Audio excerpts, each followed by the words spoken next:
on Passion 94.5 FM, brought to you by Wooden King Education Foundation, a non-governmental organization poised to eradicate the ugly scourge of examination malpractice ravaging our society.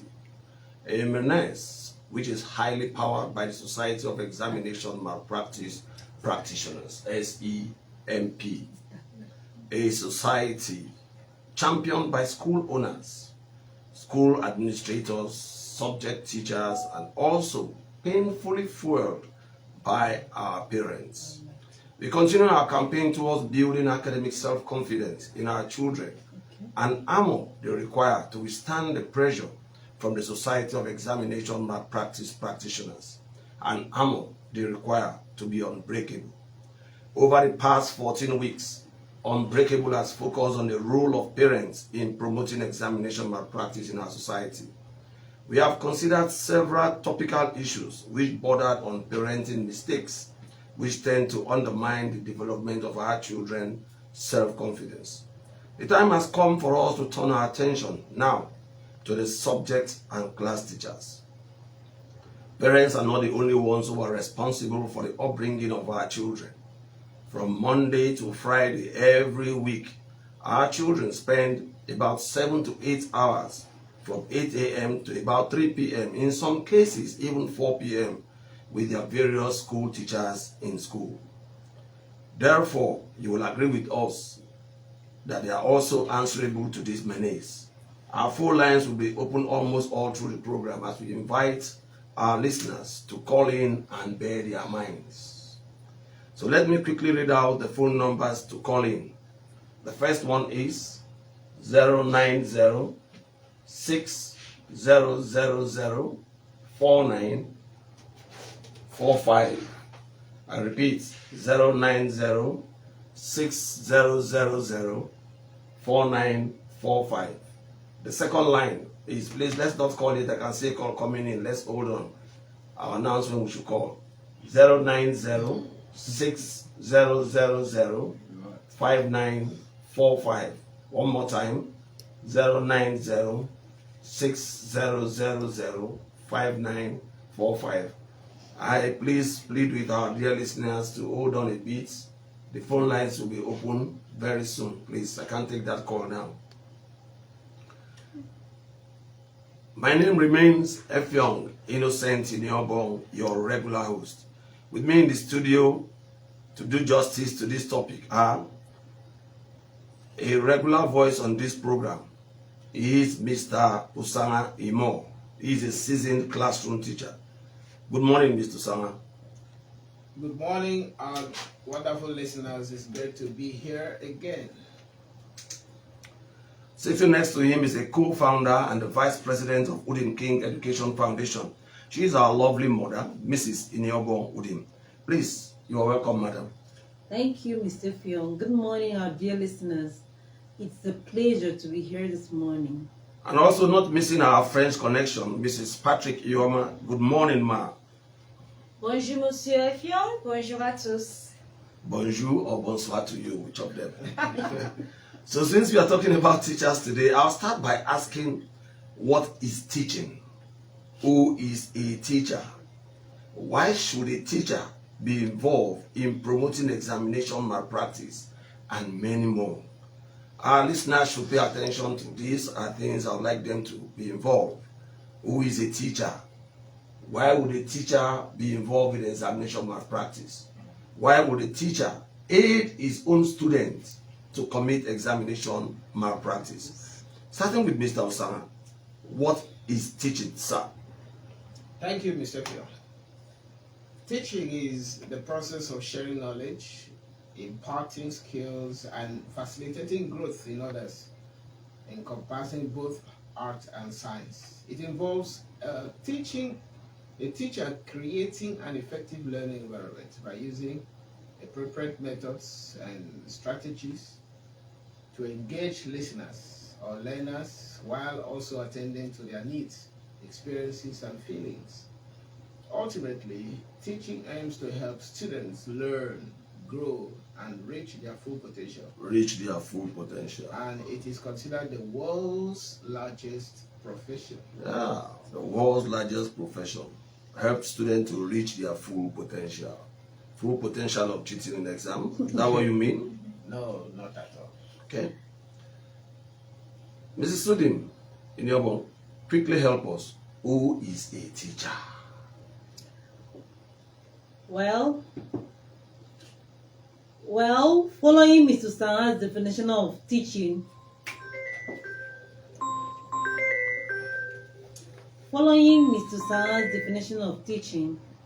a teacher is a person who provides education, facilitating the learning process by imparting knowledge, skills, and values to students in a formal or informal setting.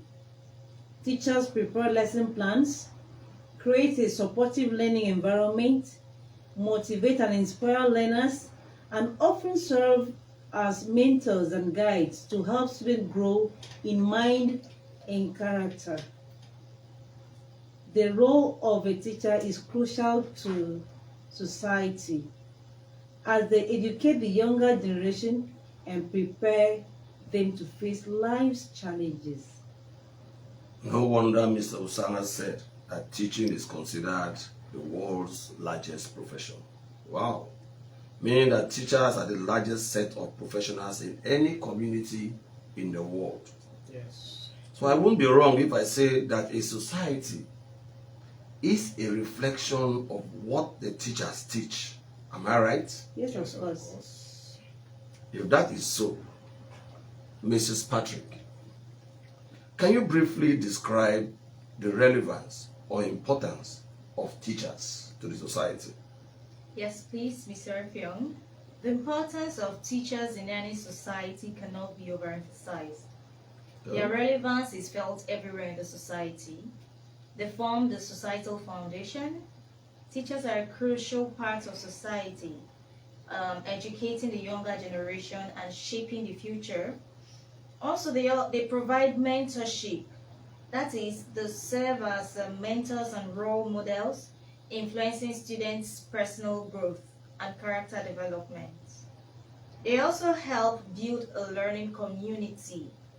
Teachers cultivate vibrant, supportive, and inclusive learning environments where every student can thrive. Part of your submission there was that teachers serve as mentors and role models. Yes, yes. That's a very huge one. Role models. Okay, we'll come back to that. If these deductions are correct, Yeah. why are we seated here to have this discussion concerning such supposed noble and highly dignified professionals acting out differently in our own society? What will cause a teacher to deviate from this noble course to get himself or herself involved in examination malpractice? Why would the teacher encourage his students to be involved in such a practice? Why would the subject teacher stoop so low to provide students with answers to exam questions during examination? Why would the subject teacher stoop so low as to fetch a textbook, tear part of a textbook, and make this available to his or her students to aid them in examination hall? These are huge questions begging for answers. I hope our listeners are paying attention. I would seriously want them to contribute, us all to contribute in this. Mrs. Sudim, please, can you help us with these questions? It is pathetic. It's really heartbreaking. Why would a teacher be a partaker of even a leader or a planner of examination malpractice? Very painful to even think of. Let's quickly get this caller. Okay. Good morning. Good morning. You are welcome to Unbreakable. Good morning. Okay. Sorry. This is you can continue. Okay. Okay. So I said it is a very painful thing to even learn that teachers are partakers of examination Yeah, very, malpractice. very, very painful. All the same, it is a reality. We can't run away from it. So let's talk about it. So you want to see possible reasons for teachers' involvement in examination malpractice.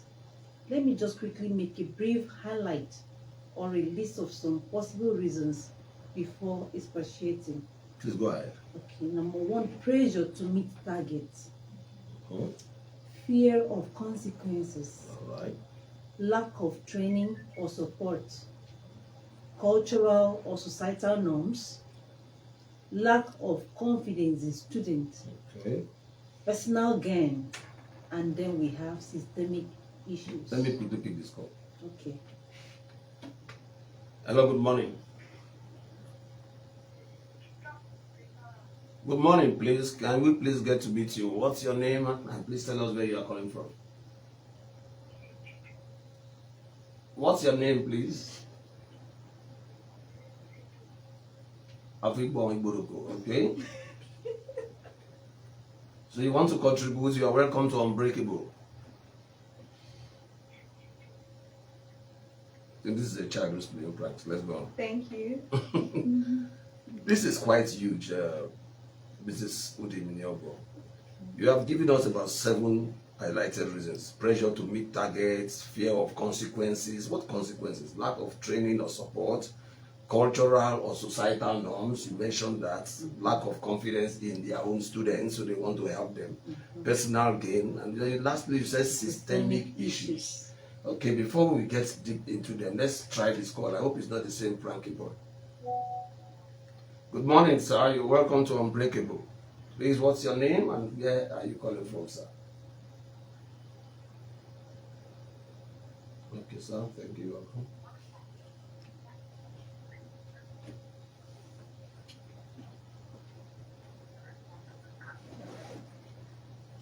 Well, of course, it's irresponsible.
To make sure the students will pass.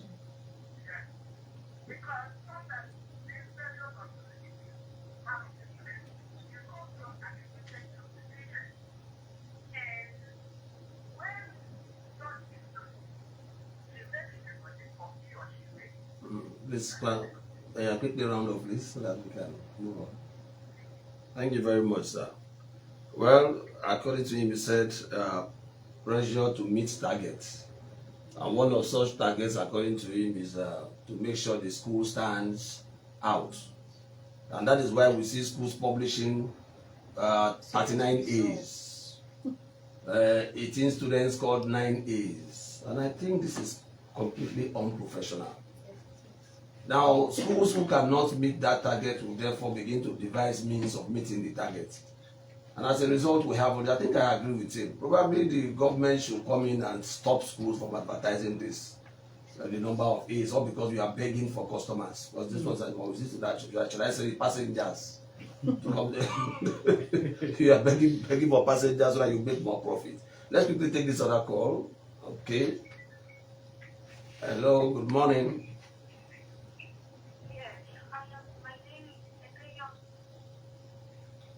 You are calling from? Are you sure it's not that same kid? The same child. So, okay.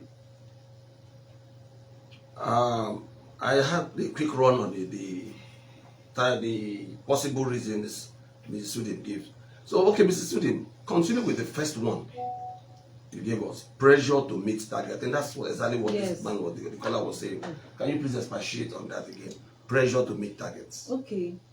Here, teachers might face pressure to meet performance targets, leading to a focus on test scores over genuine learning. What do we mean? A situation where a teacher is told to ensure that no students score less than a given mark. This leads to the objective to focus on test scores rather than learning. The teacher wants to deliver, so he cut corner. Cut corner. Yes, sometimes administrators might set unrealistic expectations, creating undue stress on teachers to deliver results. Okay. The school wants to impress parents that they are doing very well. They don't want to lose their hard-earned customers. Or passengers. Or passengers. So because of that, they begin to advertise fake results. Because results that the students don't actually earn are fake results. Yes. Let's take this one quickly. Hello, good morning. You're welcome to Unbreakable. Who am I speaking with, please? That little boy. Child customers. I'm very sure that must be the child of one of the customers. This, I think, this is actually peculiar to private schools anyway, where you see results, because I've never seen public schools come out to publish results, which means it's just business. Like you said, looking for more customers and passengers. They need Yes. profit. I think the government has to do something about it. Yes, they need profit. All right, madam. Okay, so another one is in this category is competition. Again, very common with private schools is the issue of unhealthy competition. Unhealthy competition. Yes, private schools might compete with each other, fostering an environment where cheating seems like a means to stay ahead. Yeah. This has actually manifested in private schools, secondary schools in particular, brandishing their results in external exams. Yeah, that's what we're talking about. To outdo the other. It is a do or die affair rather, to produce fantastic results so as to increase patronage, like you have been saying. So teachers are then compelled to play along and do the unethical. Very, very unethical. Very, very unethical. If I were the one, I don't know if we should start withdrawing license of private schools, because I think they are the major problem in this. Yes. Because even when all these things started, the public schools did not join in. It's just like the teachers in the public schools are now saying, okay, business is going on this way. I can't we too do the same thing and increase our earnings? Yes, of course. Oh my God. I think this is one issue the government should quickly turn attention to. Certain profession or products should not be given strict guidelines on publicity, or rather should be given strict guidelines on publicity. For example, in the medical and pharmaceutical profession, you don't advertise certain drugs. Even in the legal profession, I'm yet to hear a law chamber advertising. Just imagine what unhealthy competition is leading us to. I think at this point we should open the phone lines and let our listeners contribute, even though you have already opened it. Yes, Somebody's okay. eagerly calling here. I hope it's not that boy again. I wonder why it's just the only one that is getting access. Probably I shouldn't pick up from that line anymore. Ms. Susan, kindly tell us more on the second reason listed by the student. How the fear of consequences compels subject to class teachers to participate or encourage examination malpractice. Thank you, sir. Fear of consequences. Let us look at it from 3 dimensions. One is job security. Teachers might fear losing their jobs or facing disciplinary action if students don't meet performance targets. Yes, if the result is poor, the teacher may face a sack. Of course. In this tough economic climate, it requires a teacher with strong regard for integrity to stand his grounds and do what is right. I understand that. I understand that. Of course. But that does not mean you should cut corners. Yeah. And also the administrator of the school should be able to see a teacher who is actually working hard, trying his best. So if the result does not come out, I think rather than sack the teacher, probably they should change methods and find some other things to do, not just throwing the teacher out. Because you put that pressure on the teacher, it cuts corners and give you fake results. Yes. That's blackmail. Yeah. Of course. The second one is repetition of the teacher. Teachers might worry about their professional reputation being damaged if students perform poorly. Okay. In this case, the school has nothing to do with it. It's purely the handiwork of the teacher. Maybe he knows he didn't prepare his students well. Something like that. Okay. So because it didn't, which is very, very common, of course. Yes. As we know, a lot of our public school teachers, you see them under the tree eating the pattern and taking palm wine. Some of them coming to school by 11, Yes. right, closing by 12. So how will the students perform well? Yeah. So because of that, they cut corners. All right. Thank you very much. So next is accountability measures. High stakes testing and accountability measures can create a culture of fear, leading teachers to seek shortcuts. Please, I'll have to take this call. It's not this young man who is playing pranks. Go ahead, Mr. Sam. Okay, yes, it can lead teachers to seek shortcuts, not wanting to be held accountable for poor performance. Poor performance. Yes. Thank you very much, Mr. Sam. We will now turn our attention to another compelling reason teachers. Please take your phone away from your radio set. I can't pick that call. Thank you very much, Mr. Sana.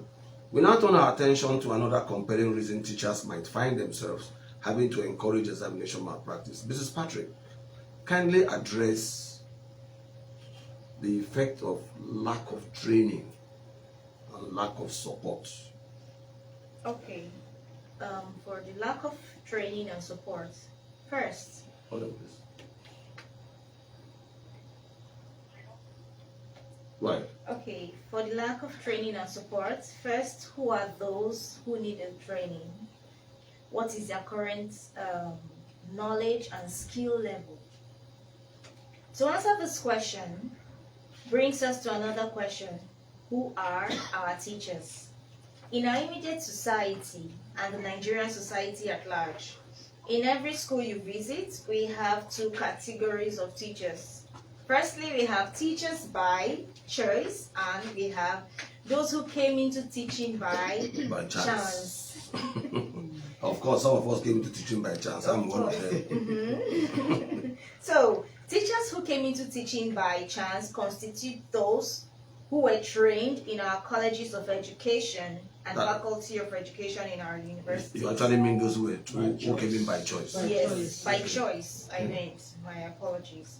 Alright, then teachers who came in by chance do not have formal training and lack basic teaching skills. And most of these ones find it difficult to help students to learn despite having a rich background of the subject. So, they need to be trained.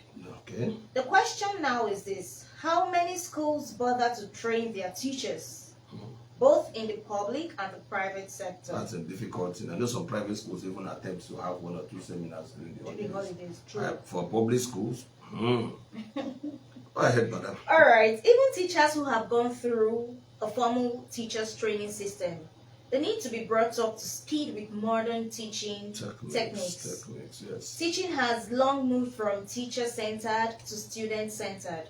A teacher who is yet to be updated keeps talking, believing that the students must follow him. As if he's a pastor. That was the olden days, right? Where the teacher just does the talking. And the students just and watch. The students just keep looking. Yes. So the current generation of children we have today are different, and they all require a different approach. Thank you very much. What about interest? Even the category of those who have a formal training education. As we all know, not all of them have the interest in teaching. Very true. Some of them just find themselves there because they couldn't meet up JAMB requirements. I didn't say anything there. You're very correct, Mr. Effiong. You're very correct. So school owners and administrators need to provide a means of training their teachers on efficient and effective methods of classroom delivery. That is currently lacking. So they need to know how to blend both of them. Teachers without integrity, knowing fully well they have not prepared their students adequately, will begin to cut corners to produce a good result. Thank you so much, Mrs. Patrick. Back to you, Mrs. Sudem. I don't know, just for 1 minute.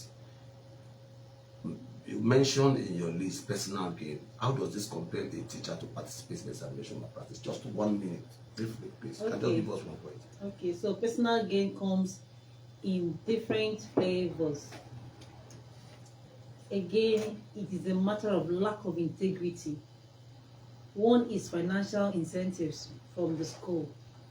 A school can make teachers receive bonuses or other rewards for high student performance. This tends to create an atmosphere or an incentive to cheat by greedy and selfish teachers just to qualify for the award. Thank you very much. Thank you very, very much. I really appreciate all your contributions. Time is really running out of us. But I will say, who is a teacher? Does the teaching profession operate without ethics? Why do our teachers have the right to teach our children? Why do our teachers have the right to teach our children how to commit examination malpractice with impunity? They are not scared of anything at all. Since it appears that even the punitive measures can't make our teachers to do right, if at all we have applied punitive measures. Can't the society organize training sessions for our teachers, as Mrs. Patrick actually rightly said? I think if we can organize these practices, these training sessions, we would help to go to a long extent. Better and modern classroom delivery methods. Can we organize seminars to teach our teachers ethics of the profession? We can't just continue to fold our hands and keep watching as our school teachers educate and train our children to be corrupt right from day one in school. I think it's high time we rise up to the occasion. Yes, arise, we call it in Akwa Ibom, Dakada. I think this should be added to the Dakada agenda. It is high time we put things right. We can't continue to raise children to be corrupt individuals while we keep shouting of fighting corruption everywhere. Examination bodies have now decided to stand up to the task. Let's join hands to help the examination bodies succeed. We have actually come, because of time, we have come to the close of. Sorry, I was trying to let us take something from our sponsors, rather from Woodin King Education Foundation. Quickly.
That's completely true. That's completely true. You will understand. Every child is teachable. Teachers, please take note of that. Every child is teachable. That's all we can take for this week. Until next week, it's goodbye. form of breaking.